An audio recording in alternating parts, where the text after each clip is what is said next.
habari naamini wote tunakumbuka mapema wiki hii tarehe 16 Februari 2026 Mheshimiwa Paul Makonda ambaye ni waziri wa habari, utamaduni, sanaa na michezo alinielekeza mimi kama msajili wa vyama vya michezo nchini kuhakikisha kuwa mchakato wa marekebisho ya katiba ya klabu ya Simba unahitimishwa kwa mujibu wa sheria na kanuni za usajili wa vyama vya michezo kabla mwezi huu haujakwisha.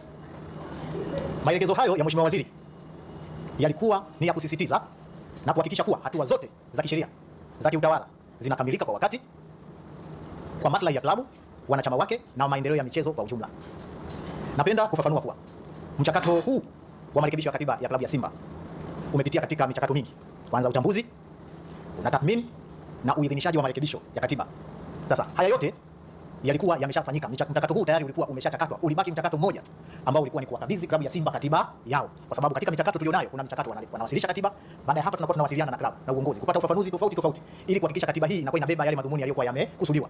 Kwa hiyo katika mchakato huo, mchakato wa mwisho kabisa ni wa kukabidhi katiba, ambao unapokabidhi katiba hiyo unahakikisha kwanza uongozi wa klabu ya Simba una sign, unakubali kwamba haya ndio marekebisho sahihi na yamebeba yale maudhui waliokusudia kwenye fomu maalum ambayo wana sign, ambayo tayari sasa kupitia maelekezo hayo ya Mheshimiwa Waziri, ofisi ya msajili imeshakamilisha hatua hiyo ya mwisho ya kukabidhi katiba na kupokelewa rasmi ambayo katiba imeidhinishwa. Kwa hiyo katiba ya klabu ya Simba imeshakabidhiwa kwenye uongozi wa klabu ya Simba. Kwa msingi huo, napenda leo tarehe 18 Februari 2026 kuutaarifu umma kuwa mchakato wa marekebisho ya katiba ya klabu ya Simba sasa umehitimishwa kikamilifu kwa mujibu wa sheria na kanuni wa vyama vya michezo baada ya kukamilika kwa hatua zote ikiwemo kukabidhi rasmi katiba hiyo kwa uongozi wa klabu. Tazungumzia hatua za mchakato zilizopitia. Klabu ya Simba ilianza mchakato wake wa mageuzi wa mfumo wa uendeshaji wake ili kuwaruhusu wawekezaji kwa mujibu wa katiba yake ya mwaka 2018. Katika utekelezaji wa mageuzi hayo, changamoto za kisheria na za kiutawala zilijitokeza, ikiwemo masuala ya muundo wa umiliki, usajili wa wadhamini na uoanifu wa katiba na matakwa ya taasisi mbalimbali za serikali. Marekebisho hayo yalikuwa yamejadiliwa na kupitishwa awali kwa mkutano mkuu wa wanachama uliofanyika tarehe 30 baada ya kuwa na changamoto hizo. Kwa hiyo mkutano wa tarehe 30 Novemba 2025 wa klabu ya Simba uliweza kuboresha katiba ili iweze kuendana na yale changamoto zote, kuziondoa zile changamoto ambazo ilisababisha katiba ya kwanza kukwamisha ule mchakato wa mabadiliko. Na baadaye, baada ya mkutano mkuu, waliwasilisha rasmi ofisi ya msajili kwa ajili ya kukamilisha hatua za mwisho za kisheria za kiutawala.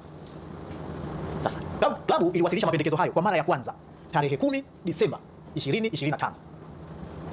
Baada ya kuyapitia, ofisi ya msajili iliyarejesha rasmi rasimu hiyo tarehe 18 Disemba 2025. Iliwarejeshia klabu ya Simba kwa ajili ya kufanya maboresho na uoanifu zaidi ya matakwa ya kisheria na kanuni. Tarehe 24 Disemba 2025, klabu iliwasilisha tena rasimu iliyofanywa maboresho katika kuendelea kutekeleza wajibu wake wa kisheria wa kuhakikisha ukamilifu na uwazi wa masharti yaliyopendekezwa na ofisi ya msajili. Waliwasilisha katiba hiyo tarehe 5 Januari. Na katiba hiyo tulipoipitia tena tukaomba ufafanuzi hiyo tarehe 5 Januari. Kuna kipengele kidogo kimoja kilikuwa kimebaki ambacho kama nilivyoeleza kwamba lazima tutafute uanishi wa taasisi nyingine ili kuruhusu mchakato usije ukafanya nini, ukakwama. Kwa hiyo tarehe 5 tukawarejeshia tena wafanye tena nini, hilo boresho la mwisho 2026. Kwa hiyo baada ya kukamilisha maboresho hayo na kutoa ufafanuzi uliohitajika kwa klabu, uliwasilisha toleo la mwisho tarehe 5 Februari 2026 kwa ajili ya kuhitimisha mchakato huo. Katiba iliyorekebishwa iliwasilishwa kwa msajili kwa mujibu wa kanuni ya 11 ya kanuni ya msajili wa vyama vya michezo, tangazo la serikali 441 ya mwaka 1999 ili ipitiwe na kuidhinishwa. Kwa mujibu wa kanuni ya 11, kanuni ndogo ya 3A, kanuni ya msajili wa vyama vya michezo, tangazo la serikali 441 ya mwaka 1999, msajili ana wajibu wa kuhakikisha kuwa marekebisho yote ya katiba hayawezi kuhatarisha usalama, kuvuruga amani miongoni mwa wanachama au jamii kwa ujumla, wala kuathiri maendeleo ya chama. Hiyo ni kanuni ambayo inaniongoza mimi kama msajili. Baada ya uchambuzi wa kina na wa kisheria na wa mashauriano ya kitaalamu, serikali imejiridhisha kuwa marekebisho haya yanakidhi matakwa ya kisheria na hayana athari hasi kwa wanachama, wawekezaji au jamii kwa ujumla, hivyo yameidhinishwa rasmi. Naamini hapa sasa tunaelewa kwa katiba iliyoidhinishwa, serikali inaamini kwamba imejiridhisha kuwa marekebisho haya hayahatarishi usalama, kuvuruga amani miongoni mwa wanachama au hayavurugi ile hali ya uwekezaji. Inaweza kuwa uwekezaji uliowekezwa au utakao kuja kufanya nini, kuwekezwa. Kwa hiyo imeangalia engo zote na kujiridhisha kuwa sasa inaidhinishwa rasmi kwa ajili ya kuendelea na mchakato. Maboresho yaliyofanywa. Miongoni mwa maboresho yaliyowasilishwa kwa klabu na kuidhinishwa, cha kwanza ni kuweka tafsiri sahihi ya Simba Sports Club Company Limited kuwa ni kampuni iliyoanzishwa kwa mujibu wa sheria ya makampuni itakayoshughulikia shughuli za kibiashara za kiutendaji za klabu, huku umiliki wake wa hisa ukiwa wa ubia kati ya baraza la wadhamini la klabu ya Simba kwa niaba ya wanachama na wawekezaji kwa mujibu wa sheria na maamuzi halali ya mkutano mkuu. If you want to learn how to master, imeweka bayana kuwa hisa za klabu zitamilikiwa kupitia baraza la wadhamini kwa niaba ya wanachama. Katiba hii pia imeimarisha muundo wa baraza la wadhamini lenye wajumbe wasiopungua kuanzia 5 hadi 7 watakaomiliki na kukumiliki au watakaomiliki na kusimamia mali za klabu ya Simba kwa niaba ya wanachama. Huweka wazi kuwa mkutano mkuu ndio chombo chenye mamlaka ya kudhibiti uteuzi na kuondoa wajumbe wa baraza la wadhamini. Huweka muundo wa kuimarisha ndani ya bodi kwa kuzingatia uwiano wa umiliki wa hisa kati ya wanachama na wawekezaji, huku angalau zile 51% ya hisa zikiendelea kumilikiwa na wanachama kwa mujibu wa kanuni ya 18A kubwa, kanuni ndogo ya kwanza ya kanuni ya sheria ya Baraza la Michezo la Taifa, tangazo la serikali 422 la mwaka 2017. Ni muhimu kusisitiza kuwa muundo huu umeboreshwa ili kuendana na uwiano wa umiliki uliokwisha pitishwa na mkutano mkuu na si kuanzisha mfumo mpya wala kubadili maamuzi ya wanachama. Sababu sasa zilizotusababisha sasa kutoa idhini ya katiba hii. Kutokana na maelezo haya hapo juu niliyoyaeleza, ofisi ya msajili imetoa idhini ya marekebisho hayo imetolewa kwa sababu zifuatazo. Kwanza, marekebisho hayo yanaendana na sheria ya Baraza la Michezo la Taifa sura ya 49 na kanuni zake. Pili, yanaimarisha utawala bora, uwazi na uwajibikaji. Tatu, yanazingatia ushauri wa mwanasheria mkuu wa serikali aliyotoa kwa klabu ya Simba tarehe 12 Mei 2025, aliyoshauri hivi: kuwepo kwa kampuni moja itakayohusisha uendeshaji wa klabu ya Simba ambayo ni kampuni ya Simba Sports Club Company Limited. Hisa za kampuni hii ya Simba Sports Club zitamilikiwa kwa ubia. Pia mwanasheria mkuu wa serikali katika ushauri wake alishauri kuwa hisa za bodi ya wadhamini zilizokuwa zinamilikiwa na Simba Sports Club Holding Company Limited kwa sasa zitapaswa kuhamishwa na kwenda kwa wanachama kupitia bodi ya wadhamini wa klabu ya Simba, ili umiliki wake wa hisa hizo wanachama wa klabu ya Simba kupitia bodi ya wadhamini uwe moja kwa moja na sio kupitia kwa Simba Sports Club Holding Company Limited, na mali za wanachama zisizohamishika zitabaki kuwa chini ya bodi ya wadhamini. Pia ushauri wa mwanasheria mkuu wa serikali alitoa kuwa katiba ya klabu ya Simba toleo la 2018 ifanyiwe marekebisho ili kuondoa mikinzano na mapendekezo yaliyopo kwenye ushauri wake, ikiwa ni pamoja na ule ushauri ambao ulikwamisha mchakato kukwama. Pia idhini imetolewa kwenye katiba hii kwa sababu katiba hii tumeona kwamba inalinda maslahi ya wanachama huku ikiheshimu na kulinda uwekezaji uliofanyika na utakaofanyika. Pia katiba hii imeidhinishwa kwa sababu katiba hii tumeiona kwamba hailengi kunufaisha watu wachache, bali kuweka uwiano wa haki kati ya wanachama na wawekezaji. Naomba kusisitiza hapo. Katiba hii imeidhinishwa kwa kuondoa, kwa maana imejiridhisha kwamba katiba hii haitanufaisha watu wachache, bali itaweka uwiano wa haki kati ya wanachama na wawekezaji na si vinginevyo. Katiba hii tumejiridhisha kwamba imeondoa changamoto zote za kisheria na za kiutawala zilizokuwa zimekwamisha utekelezaji wa mchakato huu, hususan masuala yanayohitaji uaminifu wa matakwa ya taasisi za serikali ikiwemo wakala wa usajili na ofisi na udhamini RITA, ambako mchakato huu ulikwama kule kwa sababu ilihitaji kwamba klabu ya Simba bado inahitaji kuwa na bodi ya wadhamini. Na pia tume ya ushindani FCC, ambako kule ilikwama kwa sababu ilionyesha kwamba ile Simba Sports Club Holding Company Limited ilivyokuwa imeundwa ile kampuni, hadhi yake iko sawa sawa na bodi ya wadhamini. Ndio maana wakarudisha kwamba hata bodi ya wadhamini bado ina status, ina legal status kama ile. Kwa hiyo ni bora ikawepo bodi ya wadhamini. Katiba hii pia tumeona imezingatia misingi thabiti ya usajili, umiliki na usimamizi wa mali kwa kuzingatia sheria za nchi. Serikali inaamini kuwa sasa kupitia katiba hii iliyoboreshwa, klabu ya Simba itajenga mazingira rafiki kwa uwekezaji, hususan masuala yanayohitaji uaminifu wa matakwa na taasisi nyingine. Pia itajenga mazingira rafiki kwa uwekezaji ambao wataenda kuufanya au ambao umeshakufanyika. Kwa hiyo vyote watakavyoviona. Pia itaheshimu uwekezaji ambao utafanywa au ulishafanywa ili kuepusha migogoro ambayo serikali haitarajii ijitokeze. Naomba kusisitiza hapo pia kwamba tunasisitiza kuwa katiba hii imeidhinishwa ikiamini inaenda kujenga mazingira rafiki kwa ajili ya uwekezaji, iwe uwekezaji uliofanywa au utakuja kufanywa, kwa sababu imeruhusu uwekezaji ndani ya klabu na kuondoa migogoro ili kuepusha migogoro ambayo inaweza kuhatarisha zoezi hili lisitekelezeke. Hitimisho, napenda kusisitiza kuwa sio jukumu la serikali kufanya maamuzi ya klabu ya Simba kwenda kwenye mfumo mwingine wa uendeshaji, bali inaidhinisha maboresho ya katiba yanayokidhi matakwa ya kisheria baada ya wanachama wa klabu kuamua kwenda kwenye uwekezaji au kwenda kwenye transformation.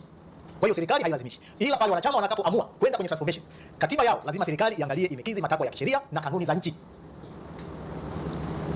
Pia serikali imejiridhisha kuwa marekebisho haya pia kama nilivyoeleza hayatahatarisha usalama, kuvuruga amani miongoni mwa wanachama au jamii kwa ujumla, wala kuathiri maendeleo ya klabu, kwani yanalenga kuleta utulivu na uwiano kati ya wanachama na wawekezaji, kuhakikisha maendeleo endelevu ya klabu na michezo kwa ujumla.